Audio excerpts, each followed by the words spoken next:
I really like Skepta, you know. I really like Skepta. I like everything he represents. I love him as an MC. He's probably one of a very few grime MCs who was able to kind of evolve and, step out of that grime space and kind of make it as a legit artist. Because I think a lot of those guys are some of the best lyricists and spitters that we have. But unfortunately, some of them were unable to kind of make that transition into being a legit artist and, and kind of cementing himself that way. I think he's got one of the best discographies in maybe UK music. Personally, I feel like all these albums are fucking bangers. I feel like they've aged so well. Listen back to some of them and they don't sound out of date. They sound very current. They sound very fresh. I also like the fact that Skepta doesn't try to sound like a kid, even though he's older. He always carries himself in a certain way. And I don't know, everything about him, the way he moves, the clothes, the fucking fashion, the marketing, the fact that he's not really mixy like that. I like it. But I have to be honest, when it comes to his opinions and thoughts about things, he's a little bit dumb in certain things, isn't it? He completely misses the mark with some things.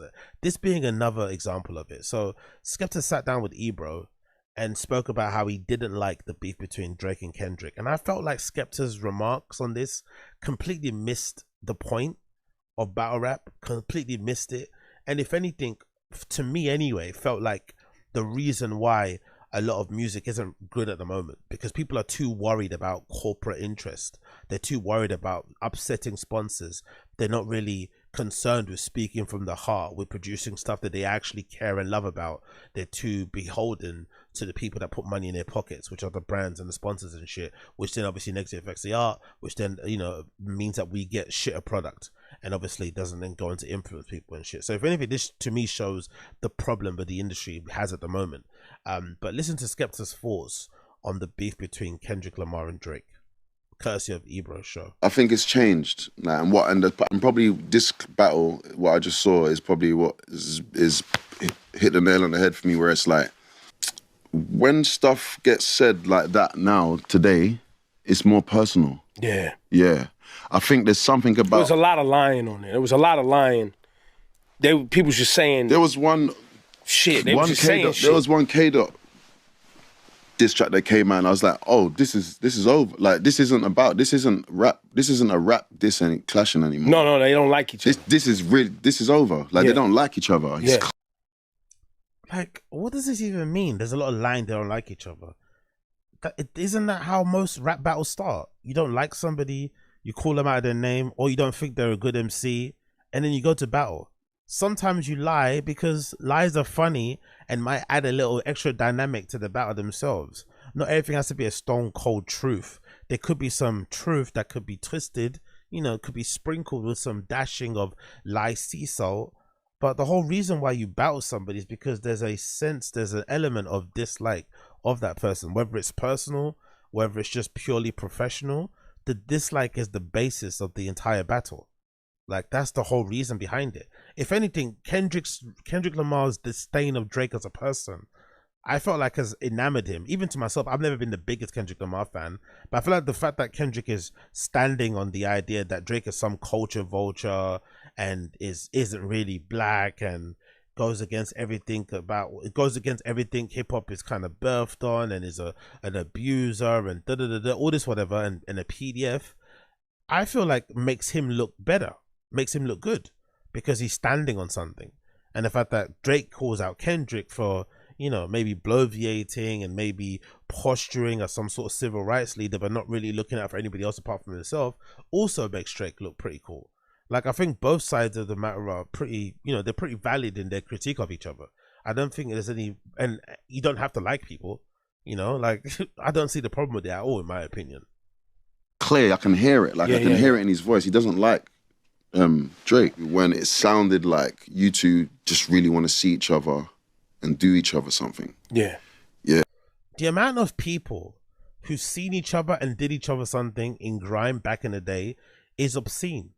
Yo, big up Crazy Titch, but Crazy Titch is like literally one of my favorite grime MCs of all time, and he essentially threw his whole life away because of some random kid in Ilford made like a diss, and I think the kid in Ilford diss record, I don't think he even spat on it, if I'm not mistaken, the law. I think he just produced it, and him Crazy Rich and his half brother, I think, Dirty Goods, turned up to this kid's house with a fucking strap, like some kid that no one even knew about. He threw his whole career away because of that. Like, grime is based on that. Hip hop is based on that. Like, it just is what it is. The fact that he's like clutching his pearls over this, especially considering where Skepta's from, the crew he represents, the stuff they're known for, again, don't need to be spoken about. But it's like, if you know, you know. It's like, come on, brother. Like, come on. Yeah. But I was like that would hit him up. And I even said the same shit, when Pusha T and Drake was doing their thing and he said the shit about 40. I was like, nah, I don't like that. I don't like that shit. I don't like that shit. I don't like that shit. But then there's people who are like, nah. Then you see like the battles, the URLs and all that type of shit, and you're like, whoa. It goes far. Bruh, I just saw a rap battle. Big up the people that do it. I forgot the names of the organization. But I saw a rap battle here in the UK that took part in a box park somewhere, where I swear on my life, the guys that were battling on stage, they were like a duo, which is weird, right? They were like a duo against like one guy, I think. And they literally had a projector on the screen and they put a picture up of the kid's dead mum or something. And the kid's mum died like a few months ago. And then they brought out like some sort of like doll representing the mum, like on stage. This is battle rap, bro. And the whole idea behind it, I felt like in that scenario or in those type of scenarios, is that when somebody gets that vicious at you, the whole reason why that stuff works so well is because the whole point of it is like to elicit an emotion. It's like, oh my God, you've really crossed the line.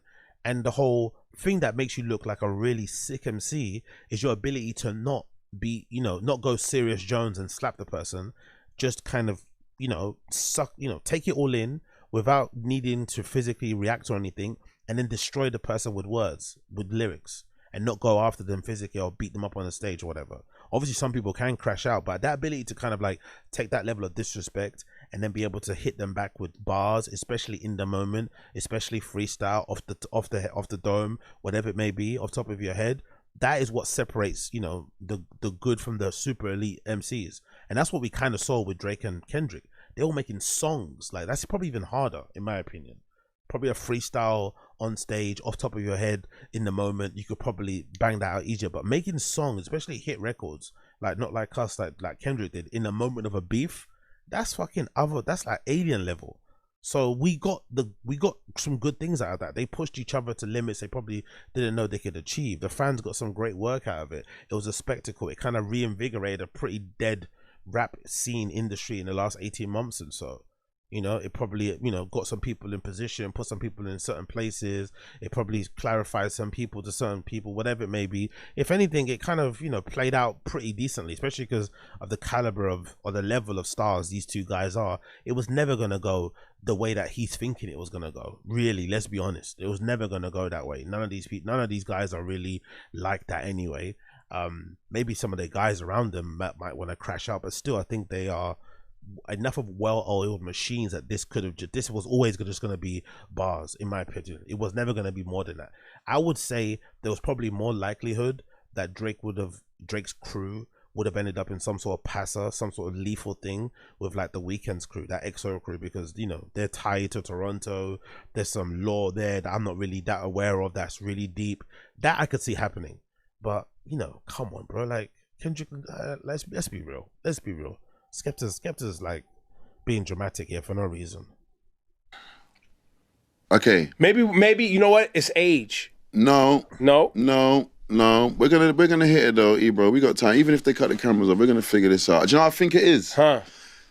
Because they are in positions where they are both the biggest. They are both really big, yeah.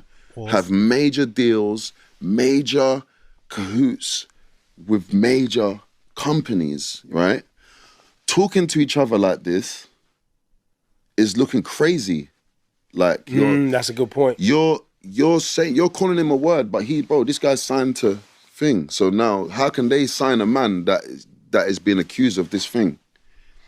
So now the things that when I was clashing in grime, we never had nothing to lose. There you go. This is where I'm landing now. So when we're saying things to each other, you could call me anything in the world. I'm not gonna lose a Nike deal. Right. I'm not gonna not be able to put food in. That probably even get me more money because we'll go to the show and do the clash on the stage, and more people are paying and rare. You know what I'm saying? So the version they was doing was hurting. It's hurting what we've built. So therein lies the crux of the problem. Skepta was feeling some sort of monetary hurt, monetary pain from what Drake and Kendrick were going through. It put him in a position where maybe he couldn't do shows because maybe of his allegiance with Drake or Kendrick. I don't really know which one he kind of favors or he's friends with. Who gives a fuck? But most likely what he's getting at this point, this is the crux of his issue, was that these two guys at the top beefing had some sort of like trickle down economics consequences to him at his level, where he was now feeling the after effects of this cataclysmic beef that was now affecting the way that he was moving and doing certain things, because now people are saying, oh my god, rap is so violent, rap is so whatever. I can kind of acknowledge his position and his frustrations and his maybe worry, but I have to put the onus back onto the record labels and say they're full of shit too. Record labels sign people, especially rappers, with reputations. You know, they probably have people that work at record labels that can do due diligence, do background checks on people, and probably find out what they're really about, find out if they're really out there stepping, find out if they really jumped off the porch early, found out if they really live their raps.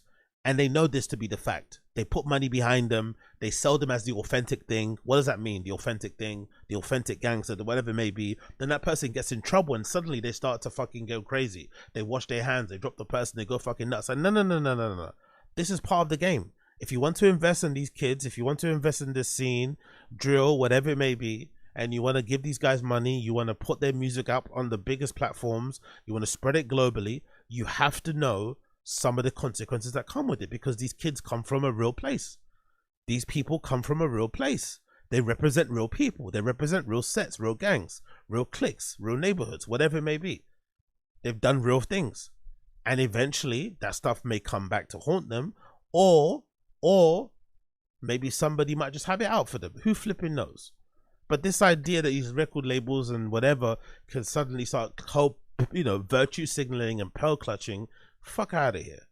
And I really think it's really sad too, someone like Skepta, with his reputation, with his history in the game, to sit here and be like, oh, I'm not going to say certain things about people because of my endorsements, even if I believe them to be true. Because let's say, again, I don't believe it to be true, but let's say if Kendrick actually believes it to be true that Drake is a PDF, and he was willing to be brave and step out and say it on wax, shouldn't he be lauded for it? Shouldn't he be heralded? Shouldn't he be raised up? Shouldn't he be propped? Shouldn't he be like shouted out and congratulated and bigged up for like saying that sort of stuff about somebody at that level and being brave enough to stand up to it? Because there's a ton of people in the scene that no one said something about. Diddy's big example of it. They had to wait until Cassie got beat up black and blue until she stepped out and said something. Then suddenly everyone had something to say about Diddy. But no one wanted to say something before then. So maybe Kendrick is saying some truth about Drake. Maybe Drake is what he's saying about Kendrick is true too. Maybe Kendrick is a woman beater. We don't know. Maybe he is. So shouldn't Drake be heralded and celebrated and lauded for having the courage to say this stuff about somebody that everybody likes, that can do no wrong in some people's eyes? Come on, man. It's hurting what we've all built this whole time, like you two, man. If you don't like each other, just link up and speak and just what? Talk to each other, sort it out. Skepta's so scared. I wonder what's happened to this guy. Is it because of the Nike deal? Which I think is a fucked up thing. He should have, if anybody deserves a Nike deal, it's Skepta, right? It's Skepta. He should have a Nike deal. He don't have one for whatever reason. Now he's with Puma, still doing some good things, but it's not the same, right? So I think maybe he's been burned and he's lost so many deals over the years and so many millions that he's now being very cautious. Because what do you mean, link up and do what? Speak. Link up and what? Work through our issues in like a boardroom on a whiteboard. Come on, Skep. Don't speak to each other, but all this stuff you're saying to each other, for the rest of everyone else who is waiting in line for the doors that you've kicked open, these doors are shutting on us right now, bro. We're looking crazy. It doesn't matter if the door's shut. If two of the biggest MCs, if two of the biggest rappers in the industry can't battle, then the scene is dead. If they can't battle because they're beholden to stake, right? Because they're beholden to the NFL, then the industry is lost forever. I don't want that. I don't want that scene. And no one wants that scene. No one wants that subculture. No one wants that genre. No one wants that version of hip hop. where Drake and Kendrick can't battle because of the NFL and fucking Steak and Kick. Come on, bro. Come on. The reason why this is so exciting was because they're the two of the biggest guys and they were involved in this petty beef that didn't really do anything for their careers, and they were just doing it for the fun of it because they both don't fuck with each other. That was what made it what it was. Come on, man. Easy out here. That's why I didn't like that. It was good until they started sounding so like it just sounded crazy, bro. Skepta's disgusted his face, considering all the things people have said in grime, considering the stuff that Jammer said on records, the stuff that JME said on records, right? The stuff that Birdman has said on Bossman Birdie said on record, the stuff that Big H has said on records, right? The stuff that Prez T has said on records. Wiley, Scorcher, all of these guys are his friends, right? Who said so. We've been involved in some crazy battles back in the day. Now he is all like pearl clutching and being like disgusted because Kendrick called Drake a PDF. The scene is dead, man. The scene is fucking dead. Sad to see, but hey, what can you do? What can you do?